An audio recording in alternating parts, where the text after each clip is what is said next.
Good morning, good afternoon, and good evening. My name is Diana, and I am the Head of Research and Sustainability at Global Blockchain Business Council.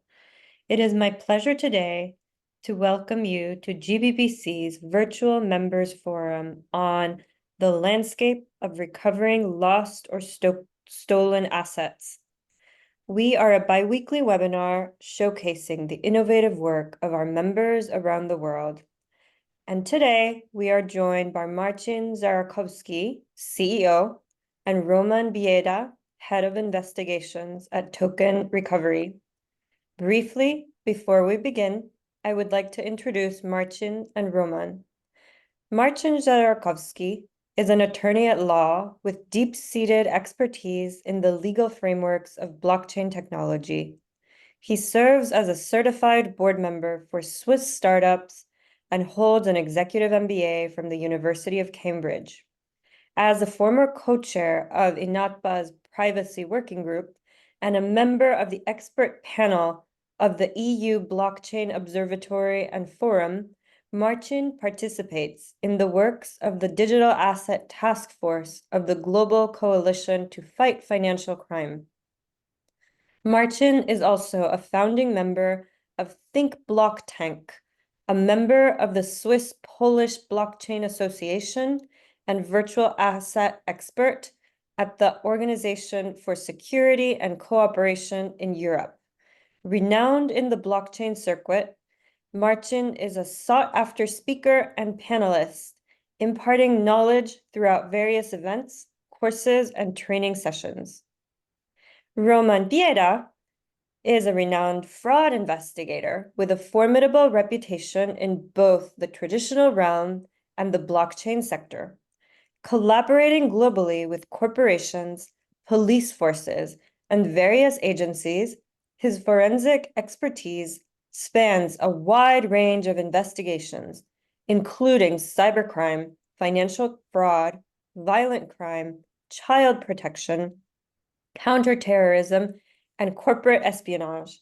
His analytical prowess extends to e-discovery, data analysis, anti-bribery compliance, conflict of interest cases, tax evasion, and anti-money laundering. As an MIT certified blockchain expert, Roman's insights are esteemed in legal proceedings across the United States and the European Union. His former roles include leading investigations at CoinFirm and spearheading the development of their asset tracking and fraud investigations tools. Furthermore, Roman contributes to academia as a guest lecturer at the SGH Warsaw School of Economics, sharing his unparalleled knowledge and expertise, and is a virtual asset expert at the Organization for Security and Cooperation in Europe. Both wonderful backgrounds. So Marcin and Roman will examine today with us the current landscape of crypto-related crime. They will highlight the major challenges of recovering lost or stolen crypto assets, which has been such a concern in the space.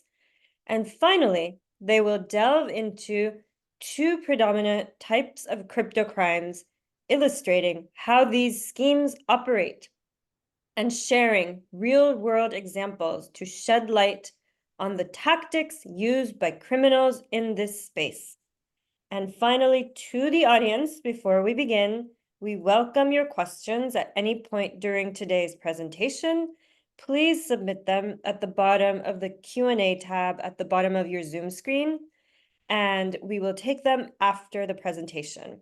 So thank you, Marcin and Roman. Welcome again. Thank you for joining us, and I will now hand things over to you to begin. Thank you, Diana. After such an introduction, the bar is set very high, but I hope we'll meet the expectation.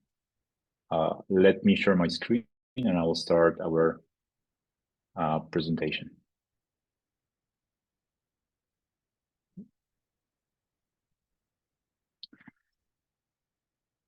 Who we are as Token Recovery. We are a team of blockchain investigators former law enforcement agents, and lawyers that have a decent understanding of blockchain technology. Our goal is to help victims of crimes and those that lose crypto assets to recover what's actually theirs. We have in-house capabilities to conduct tracing and investigations, but also we want to provide an end-to-end service which aims to help victims until actually they recover what has been lost. In that part, we liaise with different stakeholders, law enforcement agencies, crypto asset recovery experts, and virtual asset service providers. Our clients are among individuals that lose crypto, but also corporate and businesses. We do help law enforcement as experts. We help legal professionals, law firms as expert witnesses, and we do also help virtual asset service providers like exchanges and brokers. I wanted to start with a little bit of introduction about what are we really talking about when it comes to the landscape of frauds and crypto thefts, crypto-related crimes. We don't really have a data that encompasses everything that is happening on the market. However, there are several companies, blockchain tech companies, that do produce reports that are results of their research that allow us to at least see the trends in the market. What you can see in the screen at this, right now is a snapshot, a chart from the Chainalysis Global Crypto Crime Report, was released in 2024. Obviously, the data is for the years preceding that, where we see that relatively every year the number of crypto assets that were identified as related to crypto crime are growing. The fact that the bar in 2023 is lower than in 2022 doesn't mean that suddenly we had a drop in the crimes. Actually, we know that Chainalysis will update this report because throughout the 2024, so this year, they will become aware of more and more events that happened in 2023. So we can expect that these numbers will be higher than they see on the chart. In September this year, FBI IC3, which is the kind of a unit that deals with digital and online frauds, released a report with statistics about 2023. And based on the data that was provided in the report, we know that there were almost 70,000 complaints filed via the IC3 online submission form that had cryptocurrency nexus. It is a very big amount, and it's significantly higher than in the preceding years. What we also know is that not all the crimes are actually reported. Many of the victims are ashamed of reporting this to the law enforcement or even sharing this with anybody, even their close family. Finally, another statistic I wanted to show you is provided by TRM, another blockchain analytics company. And based on the data that was aggregated until June this year, we see that in 2024, by June, the number of hacks and exploits when it comes to the value of the losses that were suffered as a result of those hacks almost doubled the numbers from 2023. Given the fact that also the value of crypto assets has risen significantly since the elections of in the United States were announced, we would also expect that the value of those exploits will be higher. I wanted to end this with final bunch of statistics, this time from the UK, where NCA, National Crime Agency, published the results of their research, telling that more than 40% of all the crimes reported in England and Wales, not only digital frauds, but all possible crimes reported in the England and Wales in 2023 were frauds, many of them digital frauds involving crypto assets.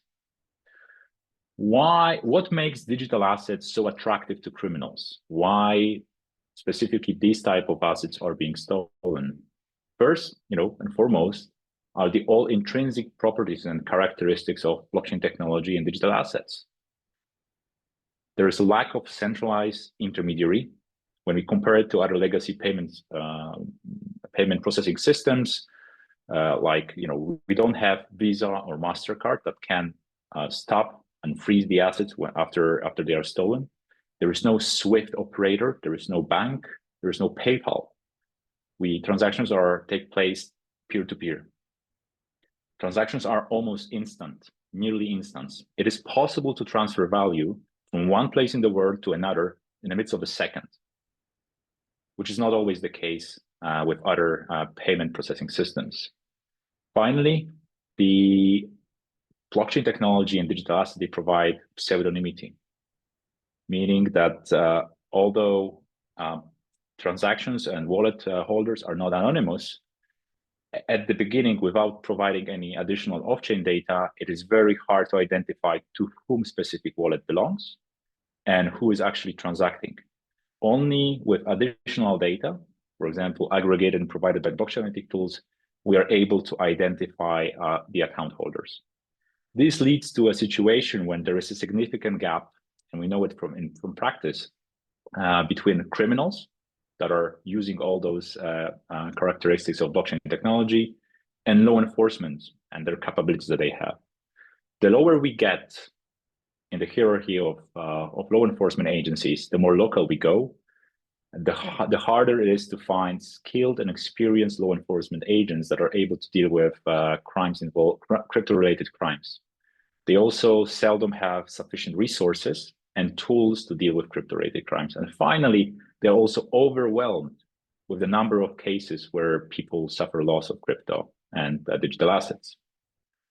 Ironically, however, it must be the most stupid thing for a criminal to steal digital assets. Why? Again, thanks to the properties of blockchain technology.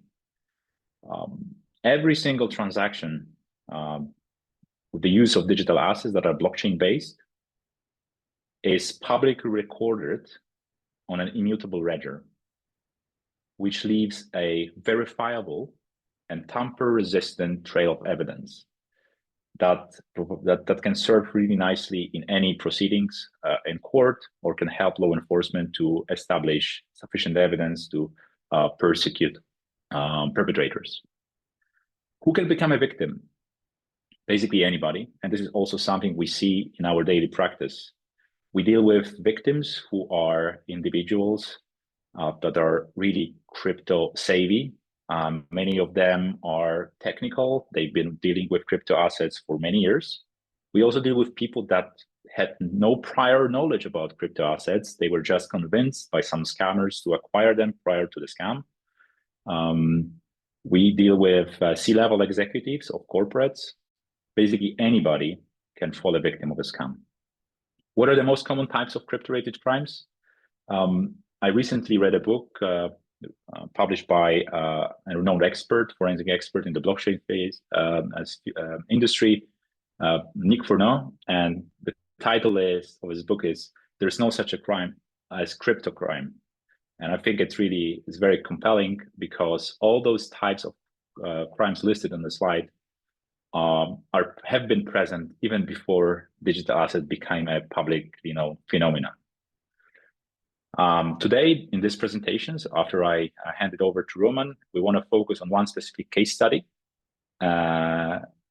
which was a pig butchering / romance scam. Well, we can provide a stock and recovery, because we help victims of crimes. We have those that suffer losses of their digital assets. Our process involves 4 steps. And I think it can be also replicated by anybody that can provide, that has skills and know-how and tools how to deal with crypto-related crimes. At the beginning, we need to collect as much information about the event as possible, but at least wallet addresses and transaction hashes. Based on those information provided by the victim, we conduct an initial assessment. We assess how complex the case is, what actually happened. And based on that information, we are coming back with our, let's say, the results of our feasibility study and initial recommendations. The second stage would be to actually do a proper and thorough investigation that ends up with an investigation report in a format of a forensic expert witness report that is admissible in legal proceedings in different countries. Our reports also contain recommendation sections. Those recommendations, can use a nice guidance for the victim, for law enforcement, or for its legal representatives. Afterwards, as I said at the beginning, we try to provide end-to-end service. Therefore, we will liaise with different stakeholders. Depending on the case, we may be working with law enforcement, we may be working with legal professionals, with whom we'll be applying for specific legal decisions, freezing injunctions, or other court orders. And finally, after we receive a legal title concerning the stolen asset, we would try to enforce them upon virtual asset service providers or stablecoin issuers. We can also provide specific services, specific investigation services that stem from our blockchain expertise. We can trace assets. We can do destination of funds reports. We can do also source of funds reports that may be used for example, for onboarding clients by virtual asset service providers. We do monitor wallets. If assets are currently at unhosted wallets, you can monitor their movement and notify law enforcement and VASPs after crypto-related crimes end up in their possession. We do serve as expert witness in courts and in the EU and Asian jurisdictions, and also in the US in the federal courts. And finally, we can provide open source intelligence. This is not, we usually provide this as a part of the investigations to support some of the findings that we do with the on-chain blockchain analysis. And now I will hand it over to Roman, who will describe one specific case study of pig butchering, or actually Roman's scam.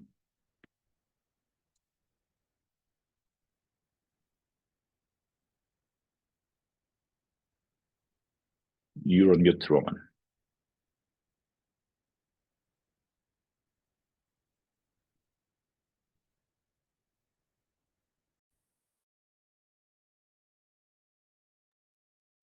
Okay, should be fine now.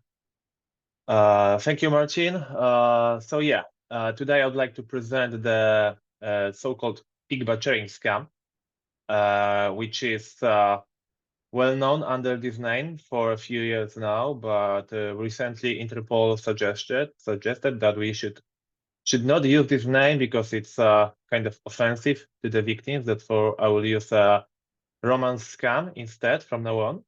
And this type of scam for the past few years is the most common type of scam that individuals, crypto holders are facing and suffered. The scheme is simple. First of all, the scammers approach the victim, usually on social media or dating apps, and then they create trust. It may take a few months to create a trust. Then the second phase is to encourage the victim to invest in a super opportunity that promises high interest really fast. Scammers even pay some small interest out of the first investment paid by the victim. Then the third phase is to encourage the victim using social engineering to invest much more. And here we've seen victims who invested millions of dollars, who invested all their life savings, who encouraged their whole family to also invest their life savings into this type of scam.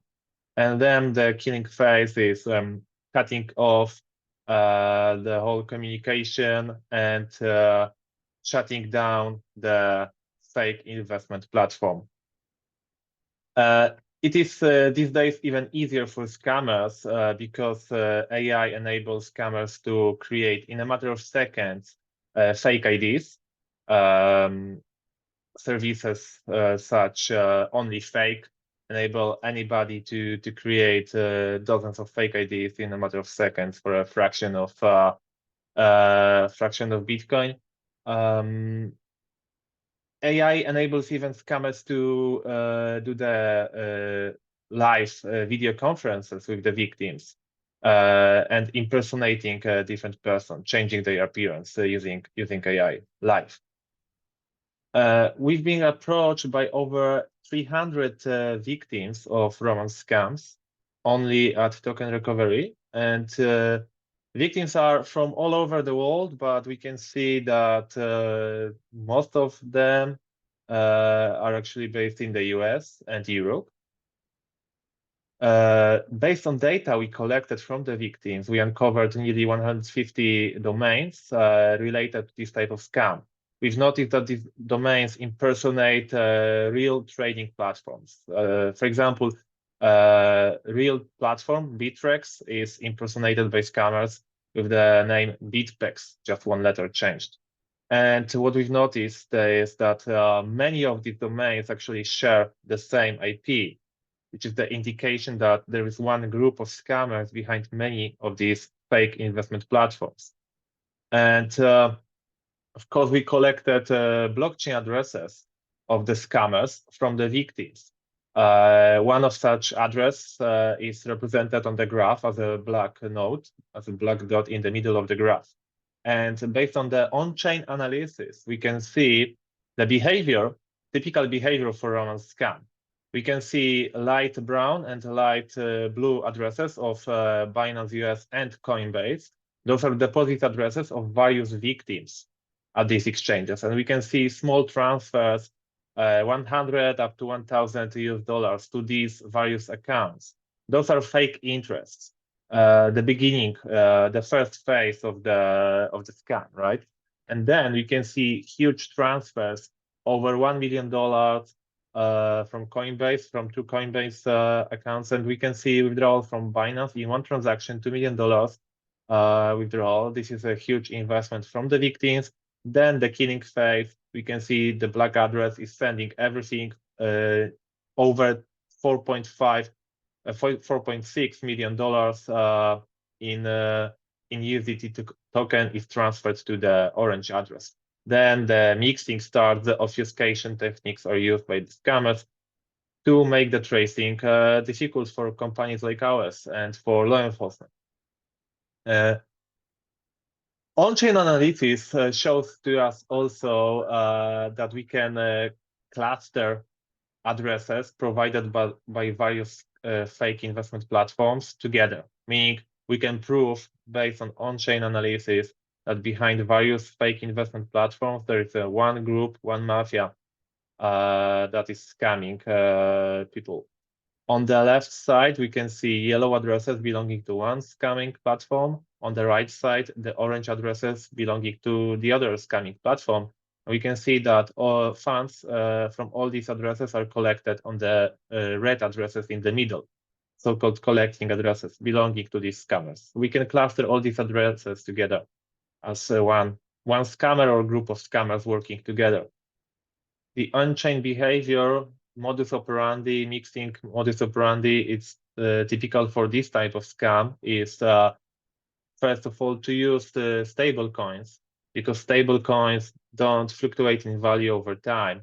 And what these scammers do, they collect stable coins from various victims, they mix them together on one address, then they dissipate it to sometimes hundreds of addresses, and then they send portion of the assets to and fro between the addresses, creating a huge net of transactions, net of addresses, making it hard from the legal point of view to prove which specific asset belongs to which victim, making it hard to prove from on-chain perspective that this is still the same group of scammers and not a bona fide trader who received these assets unknowingly that they belong from the scam.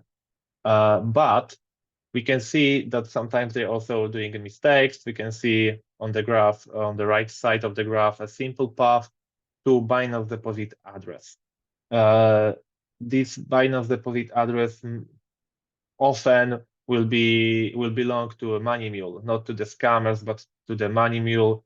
Scammers are engaging hundreds of thousands of money mules around the world to use these centralized services, well-known services, cryptocurrency exchanges as another stage, obfuscation stage in their money laundering process. In terms of value stolen, over 300 victims provided to us 370 Bitcoin addresses, and we managed to cluster in total nearly 8,500 Bitcoin addresses belonging to the scammers. And in terms of value stolen, only in Ethereum, it's over $100 million in Ethereum. In Bitcoin, $97 million. In stable coins, another hundreds of millions of dollars stolen. And now, if we focus on from this big picture, let's go to the specific case. Let's focus on one Binance deposit address that was believed to belong to the scammers, that was believed to be used to launder the cryptocurrency stolen in Roman's scam. When we started to trace backwards funds that were received by this account at Binance, we ended up identifying 4 of our victims that reached out to us. These victims lost from $380,000 up to nearly $2 million invested in this scam platform. And a portion of these lost assets ended up on this specific Binance account. Now, this is a portion of the money laundering scheme, how it looks in blockchain. Each dot here, each node on this graph represents a blockchain address or a cluster of addresses. As you can see, we have the net of transactions between these addresses. If we simplify it a little, we can see actually in the middle, the black dot is our deposit address at Binance we've started investigation from. And if we trace back, we see addresses belonging to our victims. So as you can see from this complex net, we can actually find some paths that leads us to believe that this address indeed was used to launder the money. And once the further investigation was done together with Reuters, you can find a great article about that online if you Google Reuters and pig butchering scam. It was revealed that the account belongs to the Chinese citizen located in Thailand, who actually laundered over $40 million through this account. It was also discovered that there were some kind of connections to the service located in Cambodia that is laundering a lot of funds for this type of scammers. It was discovered that there is a whole mafia behind this scam that is also involved in human trafficking. Many people are encouraged from various Asian countries to come to Cambodia. And then their passports are taken and they are forced actually to scam people. Those people are forced, those victims of human trafficking are forced to, for months engaged victims of romance scam, and they are forced and even tortured if they refuse. They are forced to encourage these victims to invest their money in these platforms. So yeah, this is how it looks like. Happy now to answer any questions that you may have, and if there's any questions after the webinar, here are our addresses. So also welcoming you to contact us. We appreciate it so much, Marcin and Roman, your insights about the recovery of funds on the blockchain and the infrastructure behind it. It's really fascinating the way you showed us how everything can be tracked and traced and all the activities behind it. Again, I'm Diana. I'm Head of Research and Sustainability at GBBC, and I'm going to take questions now.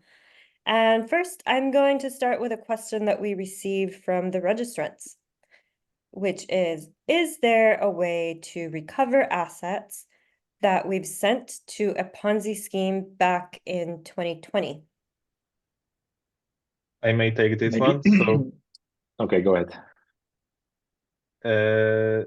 so it depends. Of course, there's always a chance because the oldest case we're still working on dates back to 2014.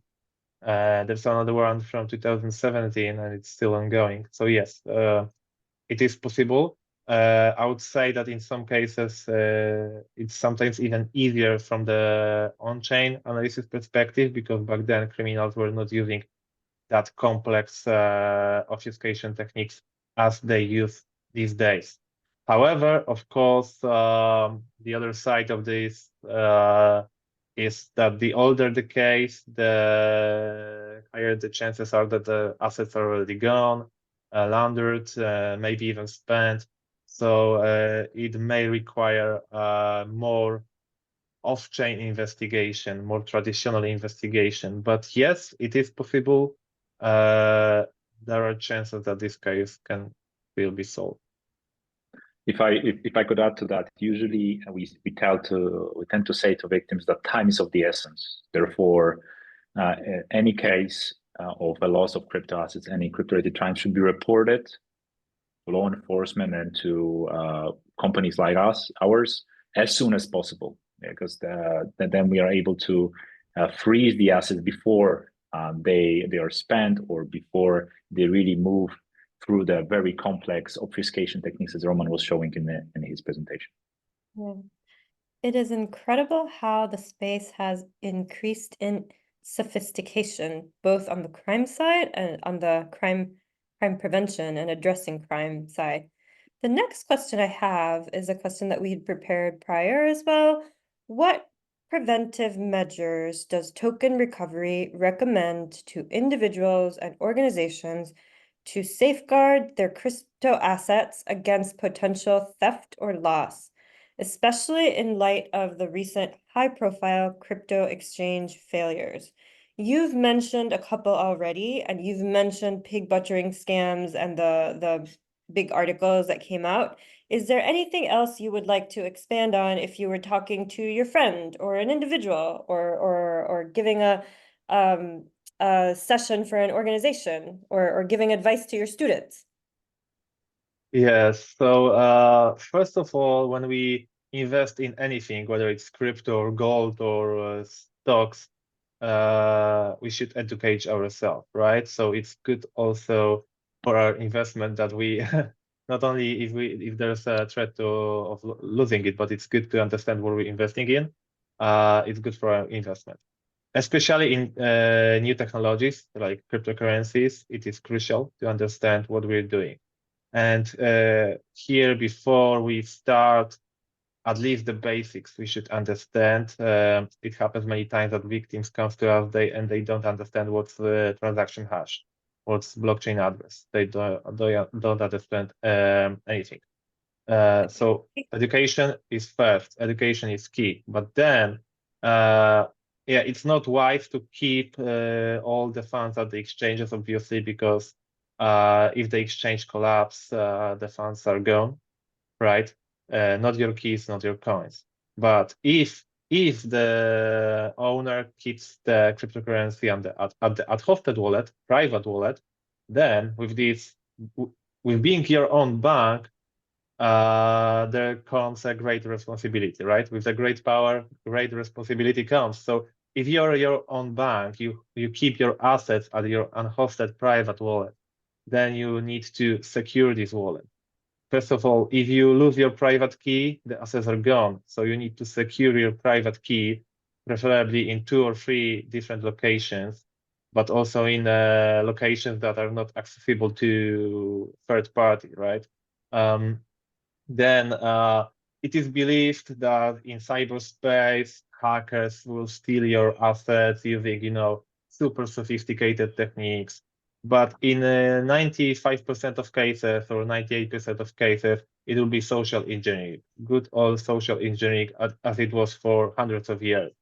So the scammer will approach you and will try to persuade you to share the password, share the private key, or even send the assets to the scammer by yourself, right? So if something seems to be too good to be true, it's probably too good to be true. Meaning, if someone promises you 10% interest daily or weekly or monthly, it's probably a scam. If someone is offering you a huge opportunity, investing in your business millions of dollars, and is not really even interested in your business that much, it's probably a scam. So yeah, being cautious, thinking 3 times before sharing any details with the scammer, with the person we don't know. Don't believing in anything that we see online. Don't believing in any message we receive online. That's the basics that if are followed correctly, I would say there are very high chances that the asset will not be lost. Yeah. If I could add, also like recently we see a massive surge in situations where startups are approached by these alleged investors that want to invest in them, and the investment is supposed to come in crypto assets. But these alleged investors demand that the startup deposits smaller percentage of the investment to come as on an escrow. So we're dealing with people that are startup founders, business people, entrepreneurs, and they also quite often fall victims of scams because they don't verify everything thoroughly.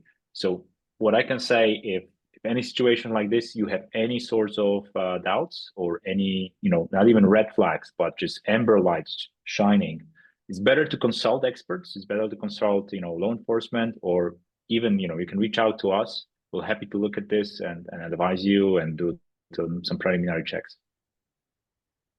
Wow, very valuable advice. How does token recovery address privacy concerns while conducting blockchain analyses, ensuring compliance with data protection regulations during the asset recovery process? Next question. So on the one hand, when we conduct blockchain investigations, we are dealing with information that is mostly public, meaning the wallet addresses and transactions, they remain publicly available in the ledger of a specific blockchain where the digital assets are transferred. However, we treat very cautiously all sorts of data that is being shared with us, off-chain data about the event, the identity of the victim is being shared with us by our clients. Here in this regards, we are akin to a law firm, and this is really a highest priority to us, that a person that has suffered a significant loss is not suffering it again when, for example, some of the information or some of the person that is getting leaked. So we adhere to the highest standards the same way as any lawyer or a law firm would do. Great. Next question from the audience would be, what are your thoughts on the US taking a leading role to combat global criminals and their activities? Or is it Europe? Or is there a specific region that can be considered more advanced in this space? Well, I'm happy to start. Roman, feel free to chime in. What we see is that definitely U.S. federal agencies have invest a lot of resources. They have built a dedicated team of crypto recovery experts and crypto investigators. Here, I mean, agencies like IRS, FBI, U.S. Secret Service, and they work great. But naturally, also US is probably one of the largest markets when it comes to adoption of crypto assets, both in the number of users and at the same time the value of crypto assets that are being held and transacted by customers. So naturally, the number of scams that will take place in this specific jurisdiction is higher.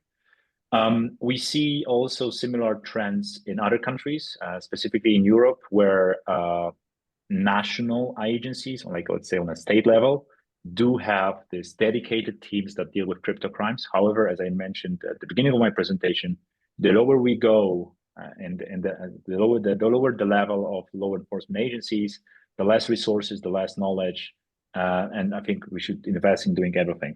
And I wanted to change that, and I wanted to finish with the statement that given the fact that most of the crypto-related crimes are of cross-border nature, because a victim may sit in one jurisdiction, the scammers may sit on the other side of the world, and the moment when the assets are stolen, they are then disseminated to be laundered to different virtual asset service providers, crypto exchanges across the globe.